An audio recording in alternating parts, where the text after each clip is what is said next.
दोस्तों स्वागत है नई वीडियो में। तो इसमें हम लोग देखेंगे UP PCS, RO, ARO, BPSC या रेलवे एग्जामों के लिए जो आर्टिकल अनुच्छेद का जो मैचिंग कराता है या अनुच्छेद को पूछता है, उस उन अनुच्छेदों को जो सबसे महत्वपूर्ण है उनको हम लोग कवर कर लेते हैं। और ये महत्वपूर्ण कभी कभी यूपीएससी में, यूपी पीसीएस, आरओ में इनको मिलान कराता है, तो उनको हम लोग एक अच्छे से समझ लेते हैं जो मोस्ट इंपॉर्टेंट है। ठीक है, तो ये छोटा वीडियो रहेगा, लगभग 15 या 20 मिनट का वीडियो रहेगा। तो इसमें 10 आर्टिकल जो है कवर किए जाएंगे। तो एक ही पूरी सीरीज चलेगी जब तक पूरा आर्टिकल कवर ना हो जाए जो बार बार पूछता है। ठीक है, तो ये काफ़ी हेल्पफुल होगा आपको एग्जाम के लिए, आने वाले आगामी एग्जामों के लिए। ठीक है, तो सबसे पहले हम इसमें आर्टिकल देखेंगे, आर्टिकल 200। ठीक है, अनुच्छेद 200 देखेंगे हम लोग। अनुच्छेद 200 का क्या मामला है, तो 200 में क्या कहा गया है। तो भारतीय संविधान का अनुच्छेद 200 किसी राज्य की विधान सभा द्वारा पारित विधेयक को सहमति के लिए राज्यपाल के समक्ष जब उस विधेयक को रखा जाता है, तो उसके बारे में यह प्रावधान करता है कि उस समय राज्यपाल की क्या क्या शक्तियां हैं, राज्यपाल उस विधेयक पर क्या क्या कर सकता है। तो सबसे पहले क्या क्या कर सकता है वो, तो वो विधानसभा द्वारा पारित विधेयक को सहमति दे सकता है, या सहमति रोक सकता है, या उसे राष्ट्रपति के विचार के लिए आरक्षित कर सकता है। तो तीन उसके पास ऑप्शन होता है, या तो अनुमति देना, या रोक लेना, या राष्ट्रपति को विचार के लिए आरक्षित कर देना।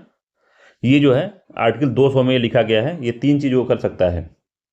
ठीक है, राष्ट्रपति जो है विधेयक पर पुनर्विचार करने के लिए राज्यपाल को उसे सदन या राज्य के विधानमंडल के दोनों सदनों को वापस भेजने का निर्देश भी दे सकता है। ठीक है, तो ये पूरा मामला 200 में है, तो इतना सफिशियंट है सुझाने के लिए, बस मिलान कराता है। ठीक है, अब अगला देख लेते हैं। इसमें अगला क्या है, तो इससे रिलेटेड संबंधित 201 है इसमें, तो उसको भी देख लेते हैं। आर्टिकल 201 इसी से संबंधित है। तो उसमें है कि राष्ट्रपति के विचार के लिए आरक्षित विधेयक, तो 201 में प्रावधान किया गया है। इसमें कहा गया है कि जब कोई विधेयक राष्ट्रपति के विचार के लिए आरक्षित होता है, तो राष्ट्रपति विधेयक पर सहमति दे सकता है या उस पर रोक लगा सकता है। ठीक है, राष्ट्रपति विधेयक पर पुनर्विचार करने के लिए राज्यपाल को उसे सदन या राज्य के विधानमंडल के सदन को वापस भेजने का निर्देश भी दे सकता है। ठीक है, तो इसमें इसमें बताएगा राष्ट्रपति विधेयक पर पुनर्विचार के लिए राज्यपाल को कहेगा कि इसको आप सदन में भिजवाइए, या राज्य विधानमंडल के सदन को वापस भेज दीजिए। इसका करने का निर्देश वो दे सकता है राष्ट्रपति, तो आर्टिकल 201 में। मगर जो 200 अभी ऊपर वाला जो देखे हम लोग, जो 200 था, उसमें क्या हो सकता है कि जो राज्यपाल है सदनों द्वारा पुनर्विचार का अनुरोध करने के लिए संदेश के साथ विधेयक को वापस भी भेज सकता है। तो 200 में क्या है, राज्यपाल विधेयक पे 3 प्रकार से रोक लगा सकता है, मतलब 3 प्रकार की अपनी सहमति दे सकता है, या तो असहमति रोक सकता है, अनुमति दे सकता है, या राष्ट्रपति के विचार के लिए रख सकता है। और 200 में क्या है, 201 में क्या है कि 201 में राष्ट्रपति के विचार के लिए आरक्षित विधेयक उसमें रख सकता है राज्यपाल। तो राष्ट्रपति उस पर क्या कर सकता है, तो राष्ट्रपति जो है विधेयक पर सहमति दे सकता है और सहमति रोक भी सकता है। या दूसरा है कि राष्ट्रपति विधेयक पर पुनर्विचार के लिए राज्यपाल को यह निर्देश दे सकता है कि आप इसको राज्य के विधानमंडल में वापस भेज दीजिए और उसको फिर से वहाँ पे पास करवाइए। ठीक है, ये करवा सकता है। ठीक है, तो आर्टिकल 200 और आर्टिकल 201 हमने देख लिया है। अब आर्टिकल 174 में क्या है उसको समझते हैं। आर्टिकल 174 ये इंपॉर्टेंट है, एग्जामों में पूछा गया है, बार बार इसे रिपीट करता है, इसी वजह से इसको देखा जा रहा है। तो क्या है इसमें कि आर्टिकल 174 में राज्यपाल द्वारा राज्य विधानमंडल, ये RVM का मतलब राज्य विधानमंडल के समय समय पर सत्र बुलाने, उसका सत्रावसान करने तथा विधानसभा को विघटित करने का अधिकार जो है आर्टिकल 174 में लिखा गया है। इसमें एक आगे राज्यपाल जो है जब चाहे, जैसे कि जैसा मंत्रिपरिषद की सलाह पे काम करना होता है राज्यपाल को, तो राज्यपाल को जब मंत्रिपरिषद कहेगी कि आप सत्र को बुलाइए, या CM कहेंगे सत्र को बुलाइए, तो राज्यपाल क्या कर सकता है, समय समय पर सत्र बुला सकता है, उसका सत्रावसान कर सकता है, और जो है विधानसभा को विघटित कर सकता है। और जो राज्यपाल के पास एक और पावर है कि जहाँ चाहे वहाँ वो बुला सकता है बैठक को, या तो वो विधानसभा हो सकती है या कहीं भी दूसरी जगह जहाँ पर जगह है उस तरह की, वहाँ पे बुला सकता है बैठक। कोई जरूरी नहीं है कि विधानसभा में ही बुलाए। ठीक है, उसके पास ये शक्ति दी गई है। तो 174 में ये बात बोली गई है। तो 3 आर्टिकल हम देख लिया। चौथा आर्टिकल है अनुच्छेद 169 169 जो अनुच्छेद है, ये काफ़ी बार एग्जाम में बहुत बार पूछा गया है। तो आर्टिकल 169 इंपॉर्टेंट है। तो इसमें क्या है कि राज्य विधान परिषद जो होती है उसका उत्साधन करना या समापन करना, उसका सृजन करना, सृजन करने की राज्यों एवं संसद की जो शक्ति होती है उसके बारे में बताया है कि कैसे जो है इसका सृजन हो सकता है, कैसे इसका समापन हो सकता है। ये 169 में बताया गया है, जो कि काफ़ी महत्वपूर्ण आर्टिकल है। ठीक है, तो आर्टिकल 169 में संसद द्वारा यह फैसला लेने के लिए कि राज्य की विधानसभा को गठित किया जाए या उसका विघटन कर दिया जाए, इसके लिए राज्य जो संबंधित राज्य है जहाँ विधान परिषद बनाना है या विधान परिषद को समाप्त करना है, उस संबंधित राज्य से एक प्रस्ताव जो है पारित करना होगा। ठीक है, वो प्रस्ताव क्या है कि जिसमें विधान परिषद के गठन की या विघटन की इच्छा व्यक्त की गई हो, वह प्रस्ताव राज्य विधानसभा के कुल सदस्यों के बहुमत से या उपस्थित और मतदान करने वाले सदस्यों के कम से कम 2/3 बहुमत से पारित होना चाहिए। 2/3 बहुमत से एक प्रस्ताव है, मान लीजिए ये वाला, इसमें ये बताया गया कि हमको विधान परिषद को बनाना है या विधान परिषद को खत्म करना है, उसके लिए प्रस्ताव पारित होगा। तो वहाँ पे कैसे पारित होगा, तो वहाँ के जो राज्य विधानसभा के जो सदस्य हैं उनके उपस्थित और मतदान करने वाले सदस्यों के 2/3 बहुमत से ये पारित होना चाहिए। पारित होने के बाद ये संसद के पास जाएगा और संसद जो है इस पर एक्शन लेगा कि इसको क्या करना है। तो संसद जो है इसको कर सकता है। तो संविधान में संशोधन करके, संविधान में संशोधन मतलब अनुच्छेद 169 के तहत संसद द्वारा बनाए गए कानून में संविधान में आवश्यक संशोधन शामिल होना चाहिए ताकि विधान परिषद के गठन या विघटन को लागू किया जा सके। ठीक है, संविधान संशोधन नहीं, तो इस अनुच्छेद के तहत संसद द्वारा बनाए गए कानून को संविधान में संशोधन नहीं माना जाता, बल्कि यह एक सामान्य कानून माना जाता है। तो ये बात समझिए, जब जो विधान परिषद या विधान परिषद का जब गठन होता है या उसका समापन होता है, उसको संविधान संशोधन लागू माना नहीं जाता है। ठीक है, उसको संविधान संशोधन माना नहीं जाता है।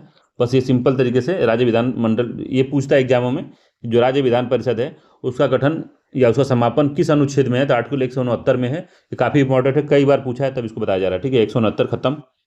ठीक, अगला है 165। आर्टिकल 165 क्या कहता है, तो आर्टिकल 165 कहता है कि राज्य का महाधिवक्ता, जो कि राज्य का सबसे बड़ा विधि अधिकारी जो होता है, जो राज्य सरकार का विधि सलाहकार होता है, उसकी नियुक्ति का प्रावधान जो है आर्टिकल 165 में किया गया है। ठीक है, तो और महाधिवक्ता की नियुक्ति 165 में इंपॉर्टेंट है, इसको याद रखिएगा। ये यूपीपीसीएस मेंस में पूछा था इसको 165 के बारे में, जल्दी हाल ही में पिछले साल में शायद पूछा था 165 के बारे में। अटॉर्नी जनरल किस में है, आर्टिकल 76 में है या 78 में है, इसको आप बताइए कमेंट करके कि ये किस आर्टिकल में अटॉर्नी जनरल के बारे में बात की गई है। ठीक है, तो 165 हो गया। अनुच्छेद 164(1) में क्या लिखा है, 164(1) में क्या लिखा गया है। ठीक है, तो 164 में कहा गया है, 164 में कहा गया है कि जो है सीएम की नियुक्ति राज्यपाल करेंगे। सीएम के बारे में 164 में कहा गया है। 164(a) में कहा गया है कि राज्यपाल द्वारा सीएम की नियुक्ति की जाएगी, राज्यपाल ही सीएम की नियुक्ति करेगा, और जो सीएम की सलाह पर अन्य मंत्रियों की नियुक्ति का प्रावधान इसमें किया गया है 164 में। ठीक है, तो मुख्यमंत्री की सलाह पे अन्य मंत्रियों की नियुक्ति राज्यपाल करेगा, ये बात कही गई है। और जो मंत्री होंगे राज्यपाल के पद पर पर्यंत जो है पद को धारण करेंगे, इस बात को याद रखना जरूरी है। तो 164 में यही बात बोली गई है। ठीक है, और कभी पूछे आपसे कि राज्य की जो मंत्री परिषद है किसके प्रति उत्तरदायी है, तो आर्टिकल 164(2) में लिखा गया है। इसी में बस 2 यहाँ पे 2 लिखा गया है, आर्टिकल 102 में लिखा गया है। क्या लिखा गया है 2 में, 164(2) में लिखा गया कि राज्य की मंत्रिपरिषद राज्य की विधानसभा के प्रति सामूहिक रूप से उत्तरदायी होगी, ये बात लिखी गई है। ठीक है, तो 164(1) हो गया, 164(2) भी बता दिए। ठीक है, 162 क्या है, 162 में क्या लिखा गया है, तो 162 में लिखा गया है कि राज्य की कार्यपालिका की शक्ति का विस्तार। तो 162 में कहा गया है, इसमें कहा गया कि राज्य की कार्यपालिका जो कार्यकारी शक्ति उन विषयों पर विस्तारित होगी जिस पर राज्य विधानमंडल कानून बनाने का अधिकार है, और यह शक्ति राज्यपाल में निहित होती है, जो सीधे या अधीनस्थ अधिकारियों के साथ वो उसका प्रयोग करता है। ठीक है, तो आर्टिकल 162 यह सुनिश्चित करता है कि राज्य सरकार को अपने अधिकार क्षेत्र में कानून बनाने या उसे लागू करने की शक्ति क्या है वो बताता है। ठीक है, 162 में यही है। ठीक है, कि राज्य की कार्यकारी शक्ति संविधान या किसी अन्य कानून के तहत राज्यों के विधानमंडल को दिए गए अधिकारों के अधीन होगी, ये बात बोला गया है इसमें। तो राज्य की कार्यपालिका शक्ति का विस्तार इसी में बताया गया है। और अनुच्छेद 155 में क्या लिखा गया है, आर्टिकल 155, तो राज्यपाल की नियुक्ति 155 में लिखा गया है कि मतलब एक राज्य का राज्यपाल होगा जिसकी नियुक्ति राष्ट्रपति द्वारा की जाएगी, और यह प्रक्रिया संविधान द्वारा निर्धारित है। ठीक है, तो इस अनुच्छेद का मुख्य उद्देश्य 155 का मुख्य उद्देश्य है यह सुनिश्चित करना कि राज्य के राज्यपाल की नियुक्ति राष्ट्रपति करें और यह प्रक्रिया संविधान में निर्धारित है। तो राज्यपाल की नियुक्ति राष्ट्रपति अपने हस्ताक्षर और मुद्रित सहित एक अधिकार पत्र के द्वारा इसका किया जाता है। और राज्यपाल का जो कार्यकाल होता है राष्ट्रपति के प्रसाद पर्यंत पद धारण करता है, जिसका अर्थ है कि राष्ट्रपति उन्हें कभी भी हटा सकता है। तो ये बात याद रखिएगा। आर्टिकल 155 में राज्यपाल की नियुक्ति बाय राष्ट्रपति। ठीक है। अब आर्टिकल 161 है, राज्यपाल की क्षमादान की शक्ति जो है कुछ मामलों में दंडादेश के निलंबन, परिहार या लघुकरण की शक्ति जो है किसके हाथ में है? तो राज्यपाल के हाथ में। 161 याद रखिएगा। ठीक है। तो आर्टिकल 161 में जैसे कि जो राष्ट्रपति की क्षमादान शक्ति आर्टिकल 72 में है, उसी तरीके से आर्टिकल 161 में राज्यपाल की क्षमादान की शक्ति के बारे में बताया गया है। तो इसमें जो है कि यह जो अनुच्छेद राज्यपाल को राज्य सरकार के अधीन आने वाले कानूनों के मामले में क्षमादान की शक्ति प्रदान करता है। ठीक है। तो इसमें जो है क्या अंतर होता है राष्ट्रपति से? तो राष्ट्रपति की क्षमादान शक्ति का दायरा जो है राज्यपाल की शक्ति से व्यापक है। राष्ट्रपति जो है कोर्ट मार्शल के मामले में भी क्षमादान दे सकता है, लेकिन राज्यपाल नहीं दे सकता। राष्ट्रपति मृत्युदंड के मामले में भी क्षमादान दे सकता है, लेकिन जो है राज्यपाल ऐसा नहीं कर सकता है। ठीक है, ये बात याद रखिएगा।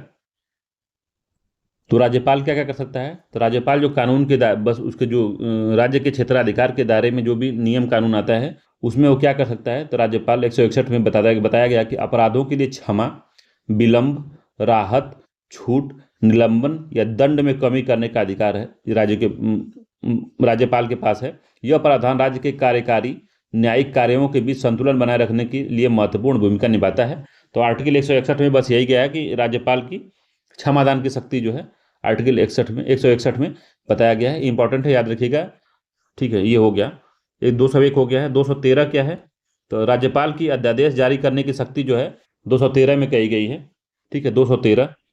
तो आर्टिकल 213 में कहा गया है कि जो हमारा राज्यपाल हैं उनको अध्यादेश जारी करने की शक्ति प्राप्त है। ये कब प्राप्त है? जब राज्यपाल को विधानमंडल के अवकाश के दौरान, जब विधानमंडल जो है हमारा अवकाश पे हो, छुट्टी पे हो, तब कोई इमरजेंसी, कोई ऐसी परिस्थिति आ गई है कि अध्यादेश जारी करना जरूरी हो गया है, तो राज्यपाल जो है 213 भारतीय संविधान के अनुच्छेद 213 के अधीन वो अध्यादेश जारी कर सकता है। ठीक है, जब राज्य विधानमंडल दोनों सदन, यदि राज्य में विधान परिषद है, सत्र में नहीं है, तो राज्यपाल अध्यादेश जारी कर सकते हैं। और यह अध्यादेश विधानमंडल के सत्र में आने के बाद 6 सप्ताह के भीतर अनुमोदित होना चाहिए, अन्यथा यह समाप्त हो जाएगी। तो आर्टिकल 213 के बारे में बात हो गई। ठीक है, अब आर्टिकल 163 है। तो आर्टिकल 163 में क्या कहा गया है?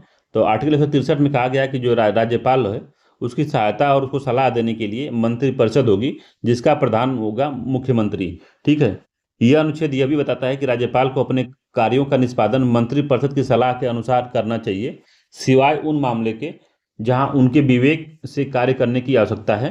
ठीक है, तो आर्टिकल जो 163 है भाग 6 में इसका प्रावधान किया गया है। ठीक है, तो राज्यपाल की सहायता करने के लिए, उनको सलाह देने के लिए मंत्रिपरिषद की व्यवस्था आर्टिकल 163 में की गई है। ये महत्वपूर्ण है। ठीक है, तो चलिए आज हम लोगों ने 10-11 आर्टिकल देखे हैं।